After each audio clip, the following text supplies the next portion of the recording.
Hello and welcome to Brand Pitch. Today I'm joined by Calum Giles from Stickwise. You might remember him as the Olympian who brought in the no substitutions at penalty corners because of how proficient his drag flicking was. Here we're talking specifically about his coaching company Stickwise, how they've grown from humble beginnings into what they are now on social media and with their camps. It's a really interesting interview and some really good insight into how he thinks as a coach. I'm only able to do these videos because of people following, so if you want support and you want to see more stuff like this, please subscribe to the YouTube channel, leave a comment and like this video, send it to your friends. It really helps get more attention onto these videos and it really helps get this message out. If you want to support further, you can join the Boss F Hockey Club either through Patreon or through my website, which is bossfhockey.com. It costs a small amount each month. It gives you behind the scenes access to some of the stuff that's going on and stuff that we have upcoming. It gives you early access to reviews and interviews like this, and it gives you bonus entries into giveaways. Now, without further ado, on to the interview. So today I'm joined by Calum Giles from Stickwise. Thank you for joining me today. No, thank you for having me. Okay, so let's get started with Stickwise. How did you first get started with it? So actually, Stickwise was the brainchild and created by Russell Garcia and David Faulkner after their gold medal in '88. They came back, they were supported by Pizza Express, who at the time sponsored the National League and Havant Hockey Club. And they were going out in the community, doing some coaching, promoting hockey. And having grown up with Russell, I started doing my work experience with him when I was at school. And then I got into the coaching side of things. And then when David moved into a full-time job at Hargreaves Promotions, and then Russell moved over to Barcelona to play and coach the Polo Club. Having worked for Stickwise for a couple of years with Russell, they basically signed the company over to me back in about '93, I think. Oh wow, so it's been going that long under your leadership. Yeah, long time now. And in that time, how have you seen not just Stickwise, but kind of Stickwise as a brand rather than just the coaching side of things grow? Yeah, I mean, I did a lot of stuff for coaching Stickwise in the beginning. But in the '90s, coaching really wasn't that big a thing, and camps were minimal, if any. So when Russell gave me Stickwise, I had an afternoon at Winchester College, an afternoon at Seaford College. I did a bit of coaching here, there and everywhere because nobody paid for full-time coaches. So I was literally driving all over the place. So I did that, and what it did is it allowed me to train a lot during the day. Also, it meant that I was able to go away with the England team and do the tournaments and the training camps that we were doing. But after Atlanta, I then moved to Holland for 2 years. So I guess Stickwise kind of took a 2-year break then while I lived in and played in Holland. And then I started it up again when I moved back in '98 after the World Cup. And then I took on a coaching role at Oxted Hockey Club and a few little side contracts here and there. So I guess from a club coaching point of view, it's been pretty much solid throughout those years. But I think the camp side of it probably started once I'd retired after the Sydney Olympics, and I started running camps and trying to push hockey to everyone that wants to play, not just people that can afford to play, because I couldn't really afford to go on camps when I was younger. And I don't want to be someone that could deny potentially the next Zach Wallace or Ollie Payne because they don't have the funds to go and play hockey at camps. So we keep things affordable for everyone and the opportunities are there for everyone. And now the camps, we have a few venues, they tend to sell out. I'm very picky about who works on the camps because ultimately the kids have to come first. So the coaches that we have are very passionate, very charismatic, and they love coaching. So we have some really good names on the camp. Zach Wallace is someone that does a lot of Stickwise. He trained on Stickwise when he was a younger player. And people like Lee Morton, Their characters suit what we're doing, and they come to a camp and they inspire, but their engagement with the young players is massive. And then we've got some players that used to play internationally, like Willie Marshall, that will coach at the camps, but they're there because they believe in Stickwise, they believe in what we're doing. And actually, we're quite a close-knit community. We play golf together after camp sometimes. And on the WhatsApp group, there's a lot of, if Zach does something good or if someone does something that's not so good, there's always some community going on, banter, if you want to say. And that shows when we coach that we're close. And I think the kids really buy into that. And then as a brand, I guess the last few years with social media, I didn't really ever really want to do it because I feel there were some people that the social media gave an untrue reflection of what actually goes on behind the scenes. And that kind of annoyed me. But then I realized after a while that if I'm not doing it and everyone else is, I'm behind. So I got involved in that, and that's been really, really good because I'm actually able to help people all over the world. The amount of questions I get about hitting, drag flicking, drills, psychology, what can I do with my team? What can I do as an individual? And there's been some nice brands that have come to us and asked to work with us because I think they get that ethos that we have, which is keeping hockey fun. There's no arrogance with it. We just love hockey and we just want to spread that and help as many people as we can, really. No, I think that's a really strong message that comes across, especially through your social media stuff. But I just want to jump back to something you touched on there. Obviously, you've got your international experience and you went across and played overseas. How do you think that affects your style of coaching, having that different experience? Yeah, it's an interesting one. I mean, most people will know I did actually put a few posts up recently about my diagnosis with extreme combined ADHD, which means neurologically I'm really different. And that gives me some weaknesses. So from a playing point of view, I always struggled to control how I argued with umpires. But in hindsight, now reading books and working out how my mind works, having an incredible sense of justice combined with an inability at times to control impulses is not a good combination on the pitch when you think there's a decision that should have happened and there wasn't, and then you can't control your impulse to then argue about it. So there are some weaknesses to that, but then there are some real powers to that, which are I'm able to coach or train for hours without rest, without losing energy, without losing focus. And people with ADHD tend to be highly optimistic, which is not the worst thing to have as a coach. If you look at my assessment, I'm in the 98th percentile for analytical skills, problem solving, and then being able to communicate those. And you look and you think, I was almost born to be a coach. I can look at a situation, analyze it, problem solve it, and then communicate it. I mean, that's basically all coaching is. So it was interesting moving to Holland because in England, I felt like I had to teach my players to stop the ball, to push the ball, to hit the ball, to slap the ball, to aerial the ball.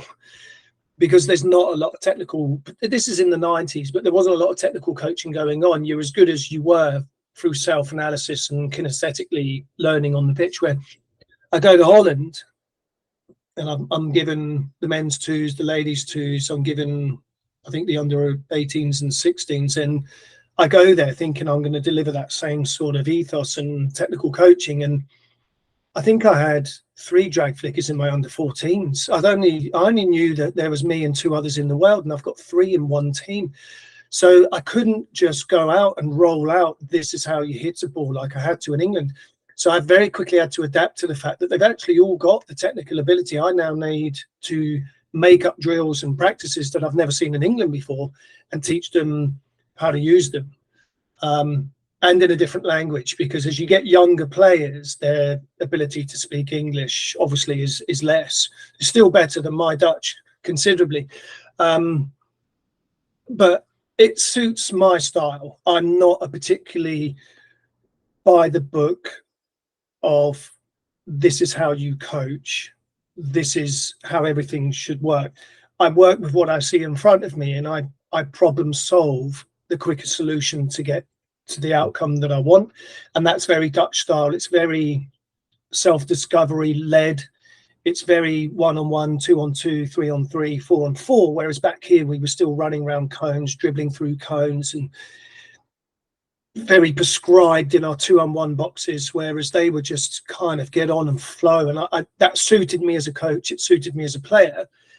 What was difficult was coming back and trying to take that ethos to English people or English players that really were brought up and conditioned to, we want drills, we want drills. They struggled with small-sided games. They struggled with wider boundaries where they actually had to think for themselves. They've been conditioned to be thought for. So over the years, having been coached by good coaches, either at club or internationally, and having worked with good players as a coach, you know, playing, for example, at Haddon as player coach there, I had one of the best players I ever played with, and I include the internationals I played with in Ez, that was an Egyptian international. He's probably the fastest player I ever played with, the most skillful player I ever played with, and hit the ball harder than anyone I ever played with. Is picking up some of the things that he did so well, and then trying to get everyone else to believe that that is the way it's always been done. But there's always got to be someone out there like Steve Jobs that says this is the way it could be going forward, if you're just brave enough to take a leap into the unknown and trust me. No, I think it's a really interesting kind of mantra to look at, of the varying styles between the English system and then going across overseas and trying to bring that back. Did you face any kind of roadblocks as you came back and tried to integrate that Dutch style of coaching, of gameplay and things like that? Not really. I mean, juniors, you do have to do a lot more technical coaching, because obviously the younger players do need to be taught to push, and they do need certain drills. But even that, like, the thing I live my whole life of, not just hockey, is if you enjoy what you do it more. And if you do it more, you get better. And if you get better, you enjoy it more. So that's really important for me. And I think there are too many people that coach without the enjoyment. You shouldn't be enjoying yourself. You're here to learn. But I'm not being funny, but no one really does anything they don't enjoy if they have a choice. Now, some jobs you don't have a choice. You just have to get on with it. But with a hobby like hockey, people can choose to be there or not be there. So if we're training but they don't enjoy it, they'll stop coming. And if they stop coming, they don't get better. So number one, you have to have fun, and that means fixing mistakes and fixing problems, not shouting at people because of them, because that's not fixing the problem. So the enjoyment factor is the first thing, because people will push for hours if you delivered in a way that you teach them the technique, then you give them a couple of tips, and then you teach them again, and then a different couple of tips, and then again. Then you have them pushing at a cone maybe between the two of them. And if you win, you go up. If you lose, you go down. And then you've got 2 goals either end. And then you can actually get people to push. You don't change the pushing, you change the context around it, so that they don't realize they're pushing. They think they're playing a game. Because basically, if you want to get good at something, you have to put the repetitions in. And it's increasingly more difficult with young people to get them to do something longer than 5-10 minutes. And they want quick results with very little effort. So the only way you're going to get really good at pushing, slapping, hitting, or drag flicking is to just do loads and loads and loads of it. There's no shortcut. There's no quick fix. So make it enjoyable, and then they'll stay and put those reps in. And that comes from the energy of the coach. That comes from the charisma that the coach offers. And that's really important. When I first came back, I was coaching Oxted when they were in, I think they were in Surrey Div 1 or something then.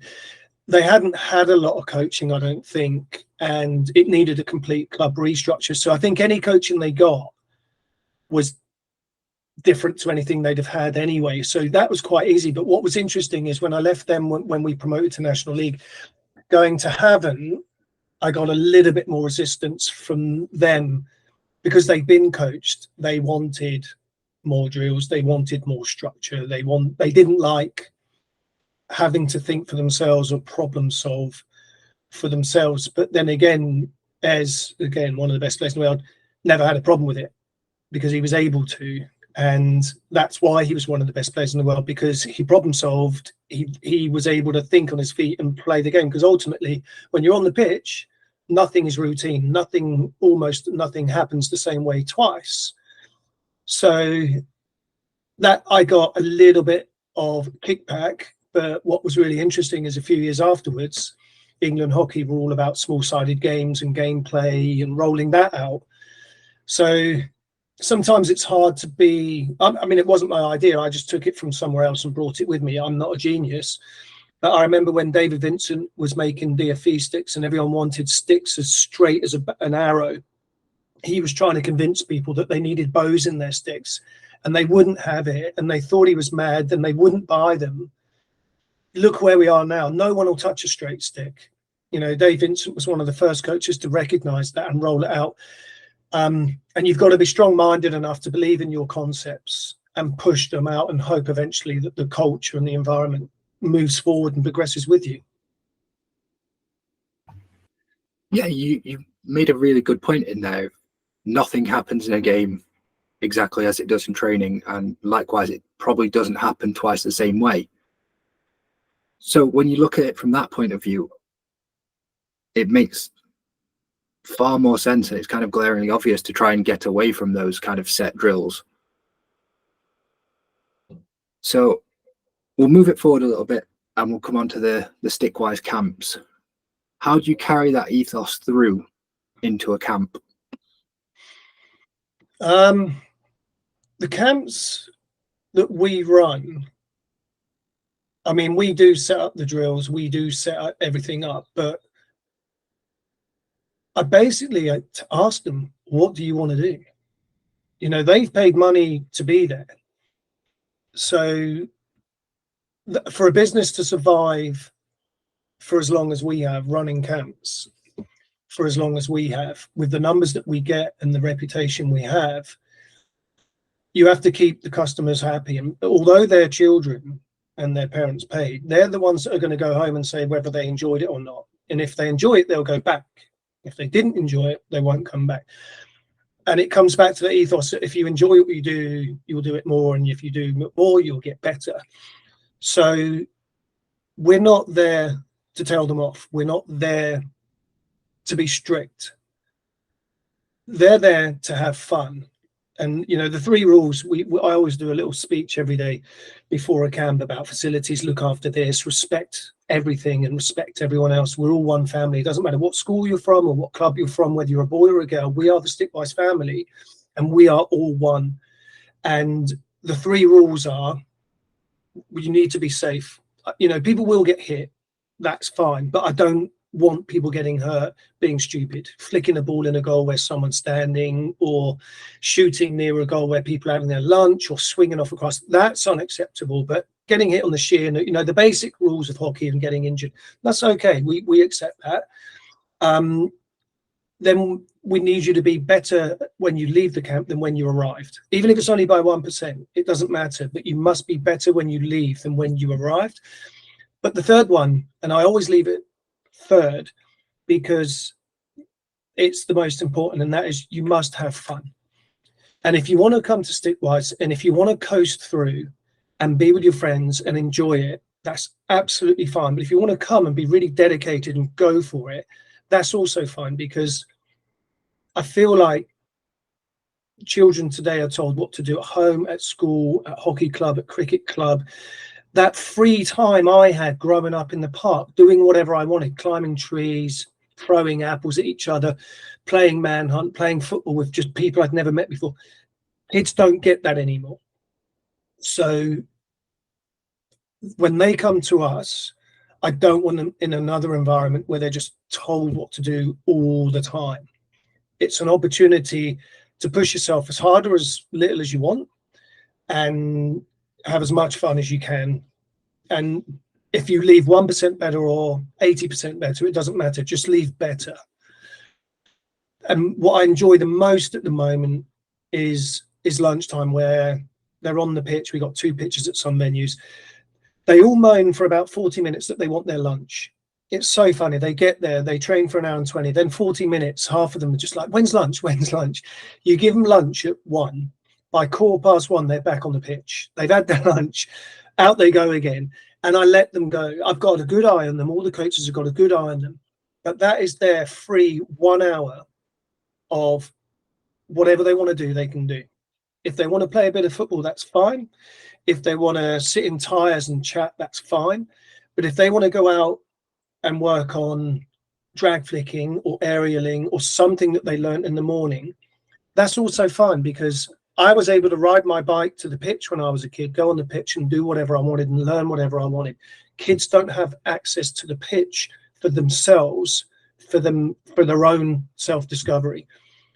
And I want my camps to offer that hour for them to go off and do what they want, because I did that for hours growing up. And that's how I learned almost everything that I do today.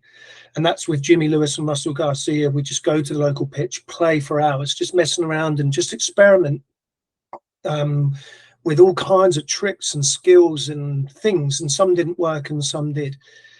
And what I like about that is if you just close your eyes when they're doing it, you can just hear laughter and kids being kids everywhere. So actually lunchtime is one of my favorite parts of the camps, because that's their time. And the coaches get a rest, because it's tiring, inspiring sort of 70, 80 kids for 5 hours a day. But that's the ethos behind our camps. And to date, we've not had any complaints, and people are coming back. We don't advertise. We don't slap posters up everywhere. It sells itself. I have an email list, which I send a camp email and say it's open, and then it books, and word of mouth, because I work hard at the camps to make sure that we have a product people want to tell their friends about. No, that sounds really interesting that you kind of build this community with your coaches and your players. And obviously you mentioned the Stickwise family that you talk about. So with that, is there scope to grow through social media to do kind of more of something that I know that you did during lockdown, which is your drag flick seminar, which I obviously attended, thought it was really good. I'm sure that is something that you've been asked about numerous times going forward after doing it, with your drag flicking pedigree having even affected the FIH rules, meaning that I have to run around for 70 minutes. I can't sit on the bench and just roll out on penalty corners. Yeah, it is something. I mean, like I said earlier, with ADHD, there's 2 sides to the coin. There's a positive coin side that I can do certain things for hours. I can problem solve. You know, I can spend 2-3 hours on the pitch doing the same thing, working it out. But the bad thing is, I do have ideas. I do have a lot of knowledge, but actioning them is really bad. I don't see a lot of things through. So I've got ideas for some training aids. I've got some ideas for some online seminars. You know, I want to set up a YouTube channel and get that up and running this summer. It's just a case of getting it done. And that's the weakness that I have, because the seminars were good during lockdown because people were in that mindset. But what I found during the season was people were training and they were back out again, and lives got really busy again. So they had a lot going on. Whereas during lockdowns, I mean, I did 4 or 5 seminars. I think they all sold out, and they were well received. But I think I tried to do one. I can't remember, but I think I tried to do one once we were back out and running and everything was rolling, and it seemed like it didn't get the same uptake that the first ones did. But the next thing I want to do actually, so I did a one-to-one today with Bieber Mills, who's an England under 16-18 player. She's off to the EHL with East Grinstead today. I've done a few sessions with her on drag flicking, and then I've followed that up with another one-to-one with an England boy who's going off to I don't know where he's off to. He's off to somewhere this week with England to train as well and play some matches. So the one-to-ones are things that I'm keen to get into, because I feel, particularly with drag flicking, I have something that most people can't offer, and that is I was one of the first drag flickers in the world and taught myself to do it before anyone else really could. I didn't watch, well, put it this way, YouTube didn't exist, Instagram, all this didn't exist. I didn't know when the first time I stepped onto that pitch to learn how to drag flick what one looked like. And when you teach yourself within 3 years, from having never seen or heard of one before to being one of the best in the world and doing it at the Europeans and then the Olympics, you have to understand how it works, you know, really intimately. So yeah, I'm keen to set things up. What I want to try and do this summer is do a road trip, because I feel for certain areas of the country, particularly out west, I don't know that there's a lot going on, and to take what we do out to Truro and places like that and work our way back up and potentially up north would be really cool. I've just got to work out how I would approach people and ask if they'd be interested. And what I don't want to do, and what I've never done with Stickwise, is just try and do it for as much money as possible. If I run a camp and I've got a lot of kids there, I need to make sure that they're getting their money's worth, and anyone that might be then, you know, giving us facilities for free are getting something back. Everyone has to be a winner. What I don't want to do is go in, do a quick money grab and go, because there's no longevity in a business if you act like that. But I'd like to go out, because I'd love to be in a position where in 5-8 years time there are people that are playing internationally saying, oh, you know, I was at a Stickwise camp or a Stickwise road trip, and, you know, Zach was there or Willie Marshall was there or whoever was there, and that was the day I decided that's what I want to do. And that would be a great outcome for us. No, I think that's a really great idea of kind of taking your camps around the country and getting those players out and getting them interacting with young people, because obviously I'm from the north of England. That chance to interact with these internationals is something that is kind of more common down south than it is up here, and I think just getting those people out and getting them interacting with people would kind of help grow the game.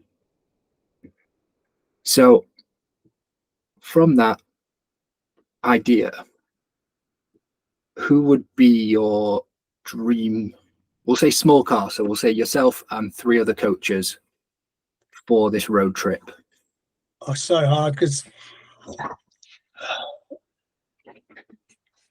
there's a few of us that do it, and it's been quite tricky the last few years, because I'm, like I said, I'm really picky. You know, Stickwise means a lot to me, a huge amount to me, which is why I'm not going to franchise it out. People keep saying, are you going to franchise it out? And I'm not, no, because no one cares about it as much as I do, and it's really difficult. And then we had a really good pool of big coaches, but then Zach Wallace moved overseas, so we lost Zach. He does some still, but we don't see him as much.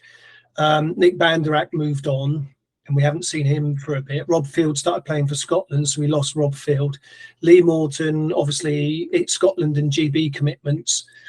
So this big pool of coaches at one point, where I had too many for my camps, dwindled quite quickly. But the first name that I would roll out is Willie Marshall. He's a close friend. He is Stickwise through and through. I think Stickwise means almost as much to him as it does to me. He's been with me for God, we talked about it the other day, it's like 7-8 years.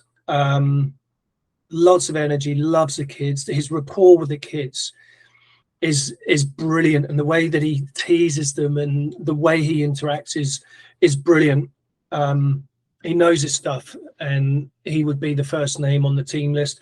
It's tough because you're going to need a goalkeeper coach in there, because you're going to need, it's going to have 4 if I have 3 outfield and a goalkeeper coach.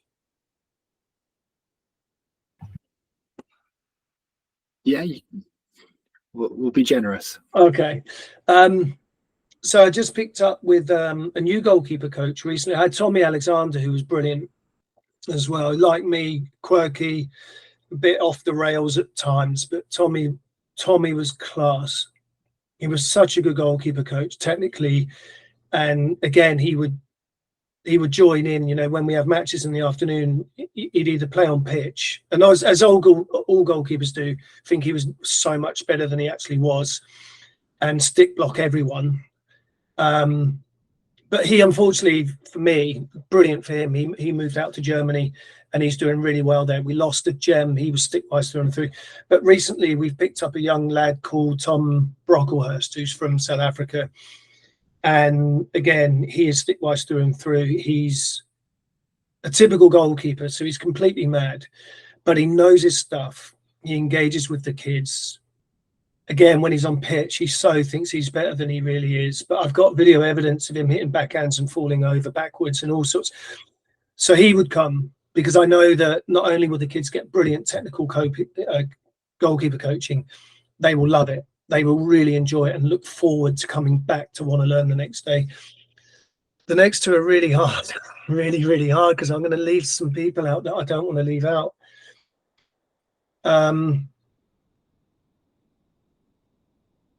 It's so hard. I think there's a guy that most people won't know, but there's a guy called Jason Waite. I came across him when I moved to Plymouth for a year. He was my goalkeeper, but he's one of these irritating people where he's just brilliant at everything: football, hockey, cricket, tennis. Anything he tries, he'll be better than you immediately. And I've hated him ever since we went to the driving range and he got my driver out of my bag and hit it further than me. And I'm a good golfer. I'm a long hitter, and I just thought that's really annoying. Again, his personality, his character, his enjoyment levels, when he walks in a room, it lights up, and the pitch lights up when he walks up. The kids adore him. He never gets cross. If he does, he doesn't show it. And I know if I've got him on a pitch with kids, I know those kids are coming back the next day. And that's really valuable. The next one's really, really tough, because they've all done such a good job for us, but it's really, really tough. But it's actually easy for a bit of a get out clause. I think it's going to have to be Zach Wallace, because he used to come on the camps when he was young. I've got a picture of him from a Stickwise camp, and the growth in Zach from a very, very, very shy 10, 11-year-old. I mean, I've known him since he was 6 months old, and his sister's my goddaughter. So I've known him a long time. He's one of the best players in the world now. And when he comes to a camp, because he's a current international, it carries more weight than what I did back in the day before they were born. He's very, very humble. The kids know him. And the thing about Zach is he nutmegs them. And like, he's so much more skillful than you see on TV. Like, he's so skillful. And the kids all around him, and he's pulling it left, right, through their legs. And the whole time he's doing it, he's giggling. And he's giggling this whole time. And I just watch, and I see the kids looking for this ball, and I see Zach, one of the best players in the world, playing in Holland. He's captained England. He's won medals at the Commonwealths. Still giggling like the first time he ever played hockey. And I'm in a position when he comes to my camps to say he started here just like you. And that's physical evidence to those players on the camp that it's not just for a certain elite born public school. You're born into it. You can go out and achieve it by just working hard. So I think that would be my dream team to take around the country. And we're all golfers, so it'd be a great 4-ball at the end of a camp to go out and smash 18 holes together. It'd be brilliant. So do you specialize in kind of what activities you run on your camp? So you talked about Zach being very skillful. Obviously, you're known for your drag flicking. Do you tailor who's running kind of each exercise, or do you mix it up and everyone gets thrown in kind of with everything? Yeah, it's basically, we split them. So we basically start the camp. This pitch will be for the older players that are more experienced. This pitch is for the younger, less experienced. And then the split goes off. And then I will split them on.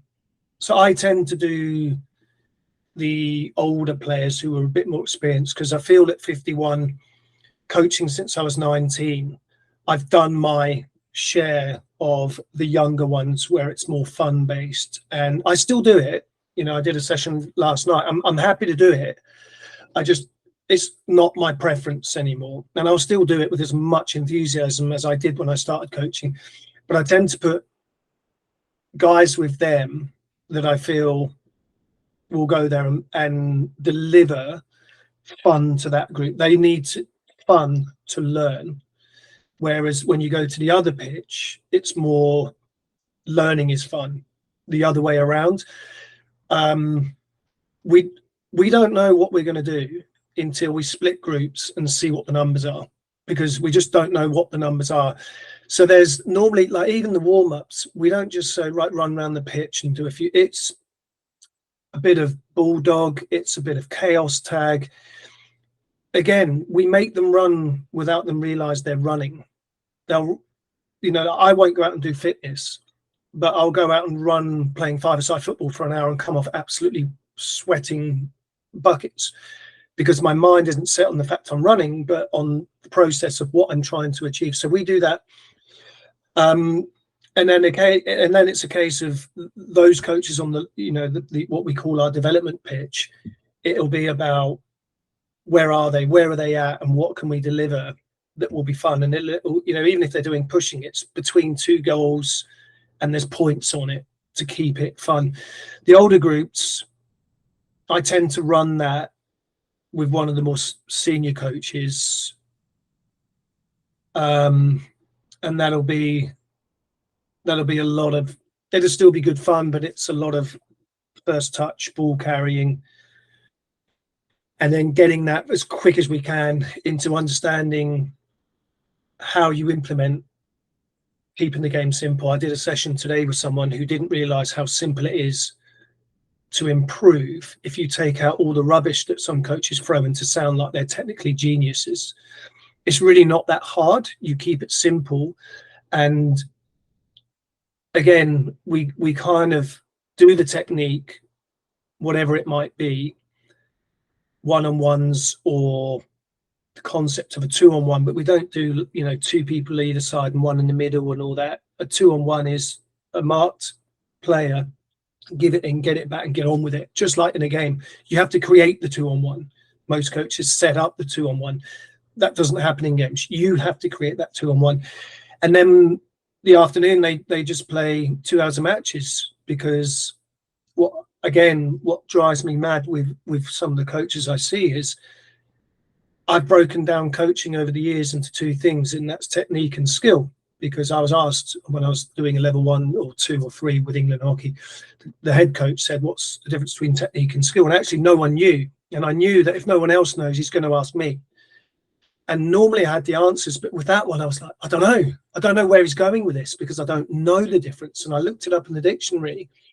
And actually a dictionary doesn't really define the difference between technique and skill either. So what I decided to do, whether it's right or wrong, I decided to label technique as a technique is pushing, slapping, hitting, Indian dribble, feed drags, because there's a technique to doing it. And what I've defined skill as is the ability to apply those techniques in a game. And the best way I've got of describing that, and I coach this with the players I coach, is if you've got a cricketer who is technically perfect at every stroke in batting, so the perfect defensive, pull shot, slog, sweep, whatever, is he a good cricketer? And they always go, yeah, of course he is. He's perfect in everything. And I said, not is he? Because what happens if he goes to defend a bouncer? Well, he's going to get hurt. Right. What if he tries to pull a Yorker? Well, he's going to get bogged. Yeah, exactly. So his techniques are great, but his decision-making is wrong. So he could be the worst cricketer you've ever seen. So the only way you can teach skill, which I've labeled as decision-making, is just to play. Because we've already said situations don't arise identically twice. So when a coach says, if you behave, you can have a 10-minute game at the end, what I hear is, if you behave, I'll let you learn how to take these skills and make decisions for 10 minutes at the end. So that's no good. So at Stickwise in the morning, it's 2 hours of technique, drills to work the techniques, and then 2 hours all the afternoon, you now need to go and work out how that fits into a game. And we'll coach, we'll say, stop, this is where you could have done what we did this morning. But they need to go out and self-discover when turning strong works and when it doesn't, because it doesn't always work. I don't always want the ball to my strong side. If that's where the defender is, I want it on my reverse. So that 2 hours of gameplay, ultimately, they're there because they want to have fun at a hockey camp. So I'm giving them 2 hours of what everyone, you know yourself, when you go training, if the coach says we're just going to play a game tonight, your eyes light up because that's the ultimate outcome. And I'm in a position where I can do 2 hours of training and still give them 2 hours of game time and achieve my objectives. But what I really make sure my coaches do is they join in. And the kids get to see how they receive a ball from left to right and offload it before someone gets close, how to roll someone when you feel that they're pushing on your shoulder and offload it, how to lead into space, because ultimately we're all visual learners. And when you've got people of the caliber of the coaches we've got, the kids pick up very quickly the runs they make, the skills they use, and visually, without even realizing it, those coaches playing in the afternoon are actually giving them a 2 hour coaching session on how to play a match.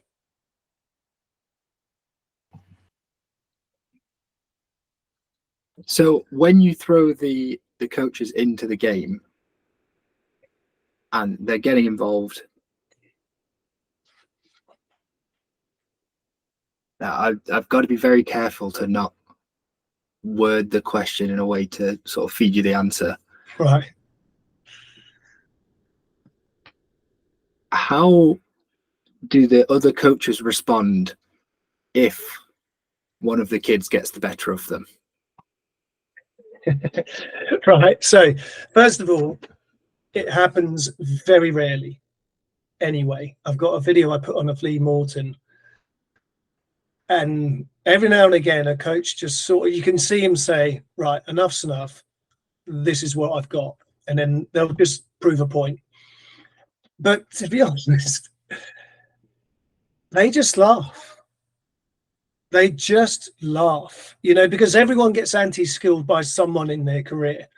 And the kids are the worst for it, because they go to do something, and because it's all about patterns. You know, I know what a player is going to do at a young age before they do. And they're always like stunned how an older player tackles them. But I know when they stop it and they take their stick up to take it on reverse, I know what they're doing before they do. So I get there. So mostly we know what they're going to do before they do, because we've done that. We've been the little kid doing it, and we've now seen it as a coach.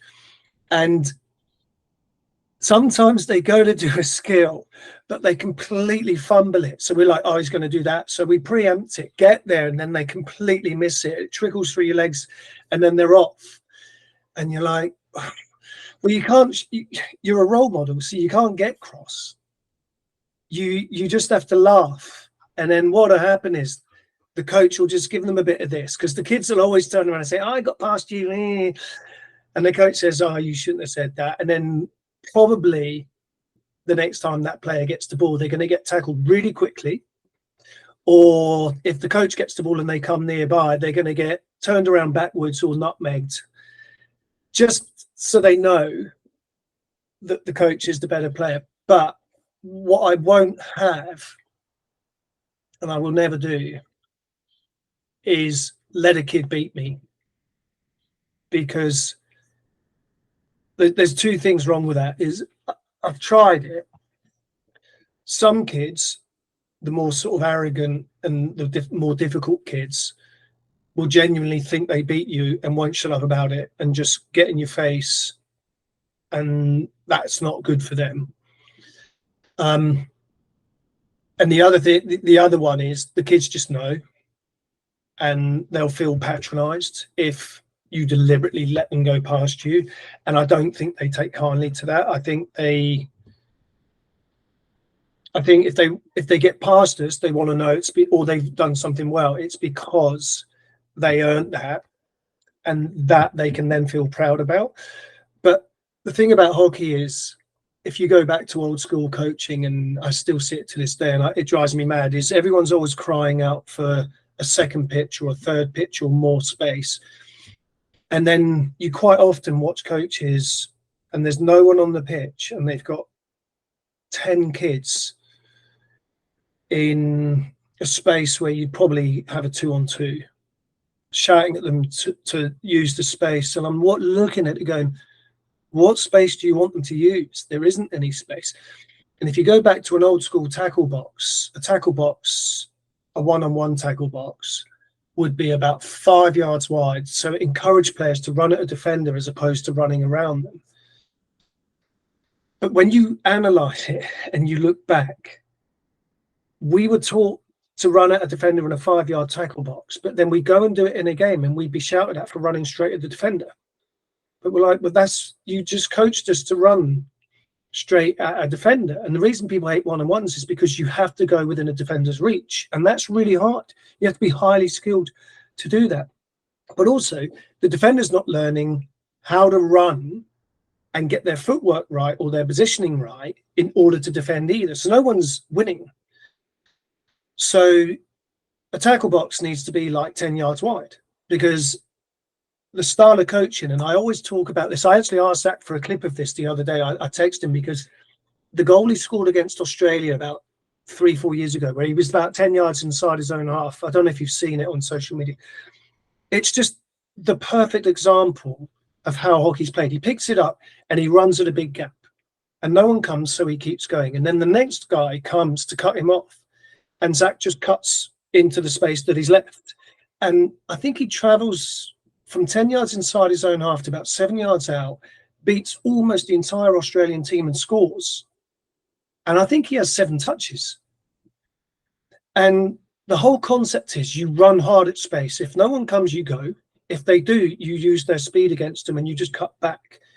And the only way to teach that is to give them a really big area. But we're then so worried that they're not learning how to go skillfully around someone that we don't allow them that space. So what they learn at Stickwise is, if you come up to Lee Morton, Zach, Willie, me, and get within our reach, we'll take it off you.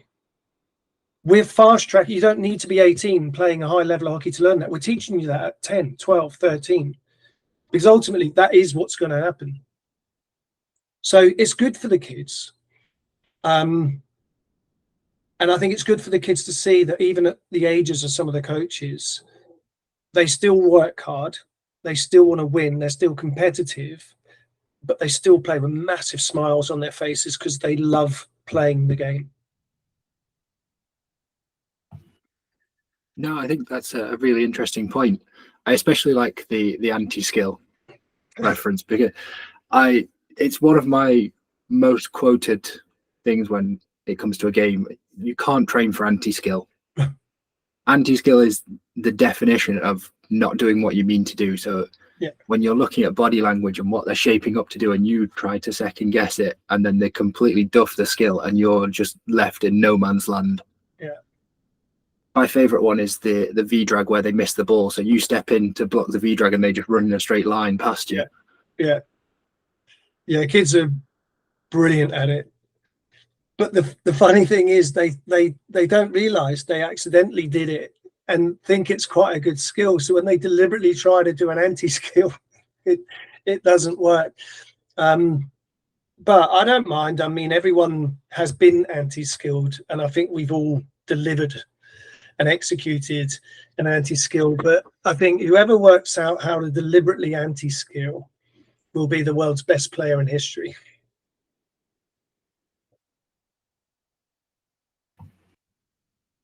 I always flash back to one of the kids I used to coach.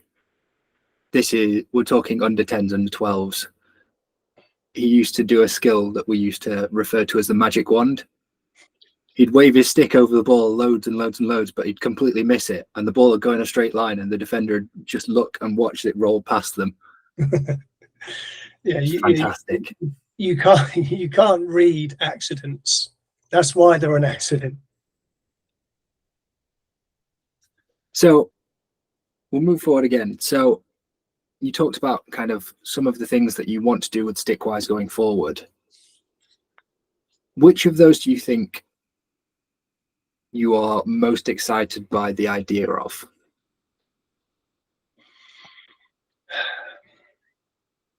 It's the difficult one. I mean, the thing for me is being pigeonholed as a drag flick specialist. You know, when you get exceptionally highly skilled in one thing, people think that's all you've got, and then people don't realize, you know, you can play as well and all the rest of it. So I think the road trip with a couple of the guys would be the one, because I think the opportunities for that are huge, because you can set it up so many different ways. You can set up a camp and run it camp style. You could also say there's a 2-hour slot for under 14s, and then a 2-hour slot for 16s and a 2-hour slot for 18s. You've then got the opportunity to then in the evening do a coach education session for the coaches in the club. You could also then, there's no reason why you couldn't do a first team session in the evening, or there's no reason why you couldn't run a 2-hour drag flick clinic in the evening as well. So the opportunity is there to do so much more. You know, if I just set up drag flick clinics here, because one of the things that probably disappoints me, it doesn't upset me, because I choose to be upset over it. Anyone can choose to be upset. I get called names. I can choose to be upset by that, or just, it is what it is. But I think one of the things that frustrates and disappoints me on Instagram is if I put up some of my flicks, the first thing everyone says, "Oh, that keeper's rubbish." And you know, we did a session on flicking, and you know, you came to my seminar, and you know my ethos on flicking. It's not just about straight lines. It's about manipulating the keeper. It's about being one step ahead. And all the way through my international career, to the point when I retired, keepers weren't really any more the wise as to where I was flicking or what I was doing than they were at the beginning of my career. And I remember Simon Mason always saying he likes watching me flick against keepers that have never seen me before, because they're probably going to end up in the wrong side of the goal to where I actually score, even at international level. And I've got a video on YouTube of keepers all going the wrong way. And people,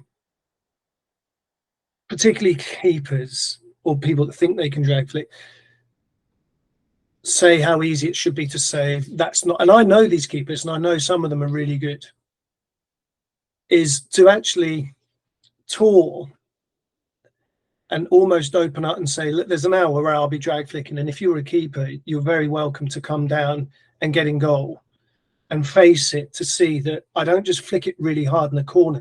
If someone keeps going the wrong way or letting in a lot of corners, there's something to it. There's a reason for that. And I remember playing in a Steve Redgrave celebrity golf day at Woburn, and there were quite a few people watching, and I got onto the tee and I looked at the card. I went, stroke index 1, but it's only 380 yards long. Why is it? It's easy. And someone from behind said, there's a reason why it's stroke index 1 on the card. Just because you see it, it doesn't mean it's not hard. And that instantly got me thinking, right, look a bit harder. Is there a ditch I'm not seeing? Is there water all the way around the green? Is the green like massively undulating and it's just really, I'm missing something here. And although I was on a golf tour that day, I've never forgotten what that guy said. So if I'm playing a team and they look in the warm-up rubbish, but they're top 2 or top 3 in the league, you've got to look at that and say, there's something they do that is why they're that good.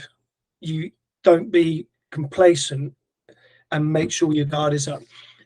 And one person, after I put a montage of flicks in, bad-mouthed it and said, "You're not even drag flicking."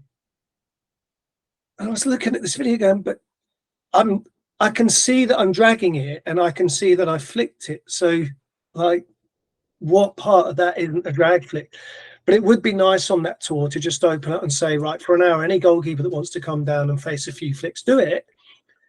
And it's not to show off and it's not to put them in their place. It's to spark the argument of every keeper that I face gets in goal and says, oh, this is going to be me. You won't score any. And then after 10 flicks and 7 or 8 have gone in, I love the conversation of, I didn't realize how much deception you had. Like, you put me on this foot and put it that way, because they're going to be better keepers at the end of that.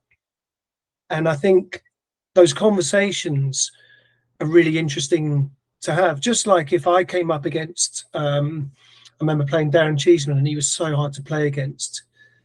And then I had the chance to talk to him and just talk about how he does what he does. It was amazing, because if I watched him on TV or Instagram, I'd probably look at him and go, well, he's obviously going to go that wide. Why don't you just tackle him? Well, if there's like 20 clips of Darren ghosting past people without much effort, there has to be a reason. You know, instead of bad mouthing it, like, ask the question, what are you doing? How are you scoring? What is going on? So I guess that would be the opportunity to take that on this tour and have these conversations and get drag flickers thinking a bit more outside the box of just flick it as hard as you can. And to have keepers look at it and think, I might come up against a guy like this one day. What's the secret? What do I need to know in case this happens?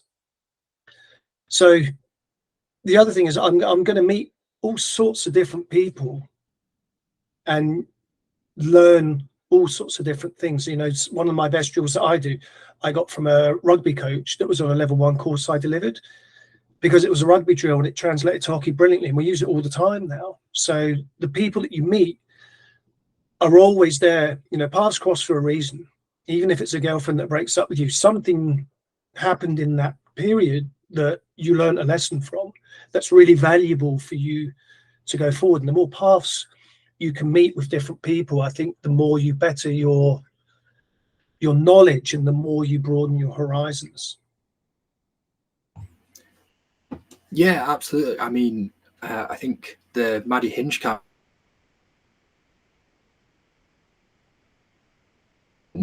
because they talk about, you know, better attackers, better goal scorers breed better goalkeepers. So having half of the camp working on goal scoring and then coming across and working with the goalkeepers puts them in that kind of game situation.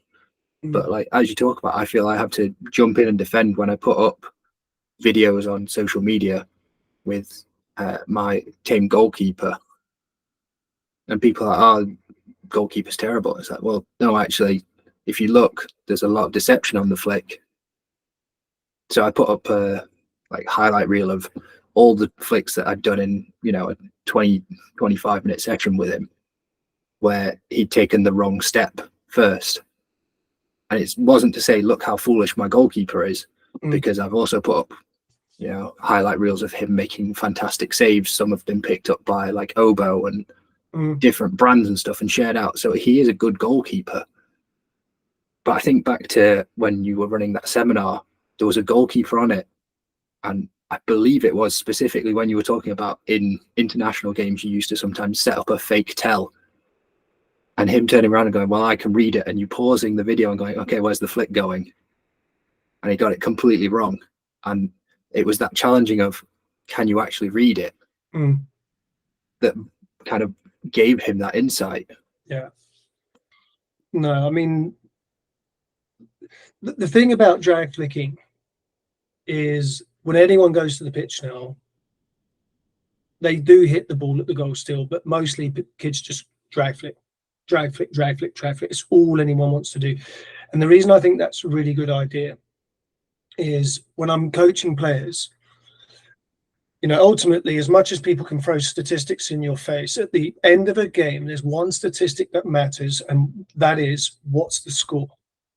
That's all that matters. If you had 20 circle penetrations and scored 1, and they had 3 and scored 3, that's very telling. Don't think because you had 20, everything's going to be rosy in the future. No, it's not, because you're still going to suck at scoring, because if you had 20 and scored such a small amount. So the statistics can be manipulated. But the one thing about hockey or rugby to a certain extent and football compared to, say, golf, tennis or athletics or swimming is if you're the fastest swimmer, you go to the Olympics. If you're the best tennis player, you win Wimbledon and you go to the Olympics.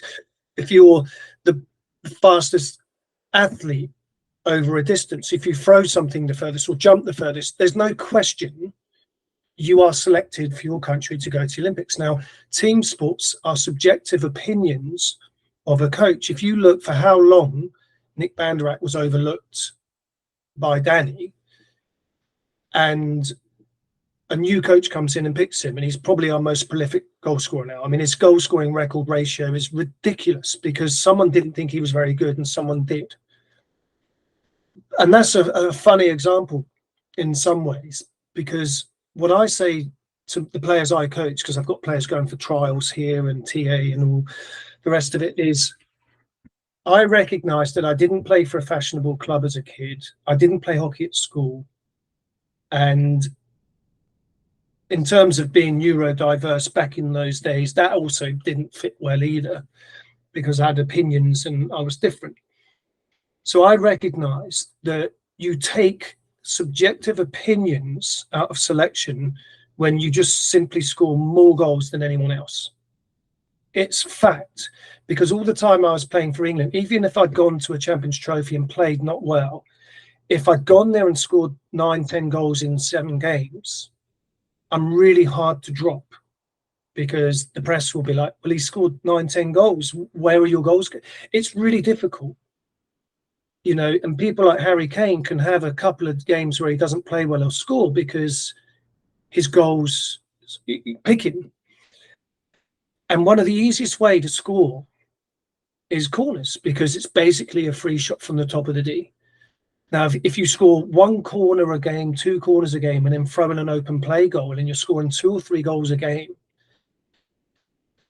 you can even justify to yourself, I did my bit for the team. Even if I missed a few traps and gave away a goal, if I scored 3, I'm deserving of my position on the pitch.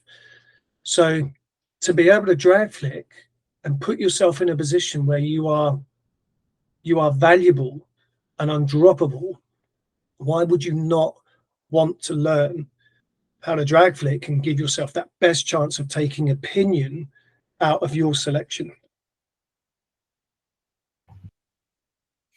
No, like you say, the most valuable stat in hockey is the score at the end of the day. So I'd like to put you on the spot a little bit again, just before we wrap things up. So who do you think are the top 5 drag flickers in the world at the minute? So I think Hendricks for me is one. And I can't remember, I think it was the Euros a couple of years ago. And I think I'd had surgery. So I was I was sofa ridden. And I was watching the Euros. And I watched a lot of corners and I was getting really frustrated, starting to sort of shout at the TV and throw things at the TV, because everyone was just trying to flick it as hard as they can. And that's not how you find success. And I was getting really frustrated, particularly with 2 blockers running straight down the barrel, and you know the way that corners have gone and keepers offsetting. And halfway through the tournament, I saw Hendricks change what he did. He started moving the ball with his drag, which is what I do. I drag it left or right, I drag it straight, and I'm manipulating everything the way that I would like things to go. And he started not just dragging it straight at the left post or straight, he started moving the ball with his drag to the right or to the left, and he started scoring. And I think they won that tournament. And I just remember sitting like, oh, thank God, someone's doing it. And I really like the way he flicks. I don't watch a lot of international hockey because I'm a school teacher and I'm not always able to. But I like him. I like the way he flicks. I like Harmanpreet. He's probably more power based still, but I like the way that he hits the target a lot. You know, his bad flick is down the middle, not wide of the goal. I'm trying to think. I like Banders when he flicks left castle to the right, but I think the problem with offsetting when you offset with a castle is you kind of limit your options a little bit. Where when I flicked off the middle, I could move it right and give myself the left, or I could move it right and give myself the right. Even if you weren't running two blockers, if you flick off one side of the goal, you limit quite a lot your options. It's good to have as an option or something different. When Nick's flicking well and he gets that slider off to the right, as I call it, I think that's a devastating flick. I think it's really, really hard for a keeper because that one particularly will actually fade off, you know, half a yard to the side, which means a keeper will put a glove out and it'll just sort of slip past his glove. And also it's really hard for a defender on the line because it kind of follows you a little bit. And if you stand still, it will slide into you. If you try to move with it, it kind of then has you off balance trying to pick it on the post. So I like it when he's flicking. There's a few others. Janssen's a good drag flicker, and Palet, I don't know how to say it's Palet. But they're different to me. I don't dislike the way they do things because it's not the way I do it. And they're really successful in what they do. And I think ultimately, if you're scoring goals, you're doing something right. But I do watch them and think if I was able to have a session with a few of these guys and just get them thinking differently. You know, you've been to my seminar, you see how I read this, and it's about staying one step ahead of where they are in their defensive mind. And also sometimes just take a flick and sacrifice it just to set them up for the next one. Because once you've done that, you actually open the door. It's not just that you've scored, but you actually open the door to a lot more options because they're a lot more aware of what you're able to do. Other than that, I don't really know what else is out there. They're the names that I keep seeing. They're the names that I keep hearing. And like I said, they're the guys scoring goals. And I think, you know, if you do just like Sahel never really had any deception. I think he just flicked it really, really, really hard. And some of his flicks were goals because of the accuracy. Some were just sheer brute force. But that in itself is deception because it's like a slower ball in hockey, in cricket. So you're bowling a certain pace and then you drop the pace and the batsman plays a little bit early. You can actually be deceptive with moving it left and right, but also if you flick at a certain pace and then every now and again you just absolutely rip one, it can go in over the keeper's shoulder just purely based on the pace deceived him. And I think Sahel was really good at that. But over the years, I mean, Tarkamar was brilliant, as was Bram Lomans. You know, there've been some good ones over the years. But at the moment, we'll have to see with the Olympics coming up, you know, this is when people there's no more guessing or bluffing or hiding. When the Olympics come, any corner routines they've been keeping secret, any running they've done, any routines, it's for this. So when I commentated on the Pro League recently and we weren't sure if they were hiding routines or hiding blockers or the way they're going to defend. at the Olympics, everyone's going to be at their prime, because as a hockey player, the Olympics is the pinnacle, and that's where I think you're going to see the names I've just mentioned really step to the forefront, because they're big game players, and there's no game bigger than the Olympics.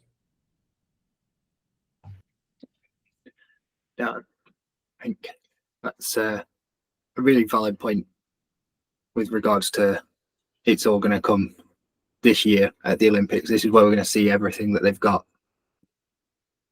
No one keeps something in their back pocket for the big game at the Olympics. So, like you say, I think it's going to be really interesting. And then one final question to wrap up. Who would you most like to get involved with Stickwise that you've not worked with before?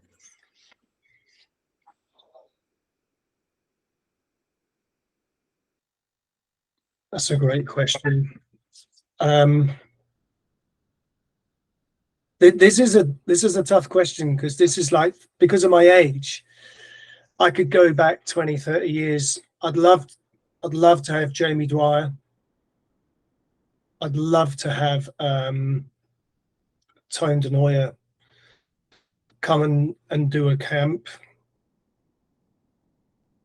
I was thinking about this the other day. There's a player that I just love watching.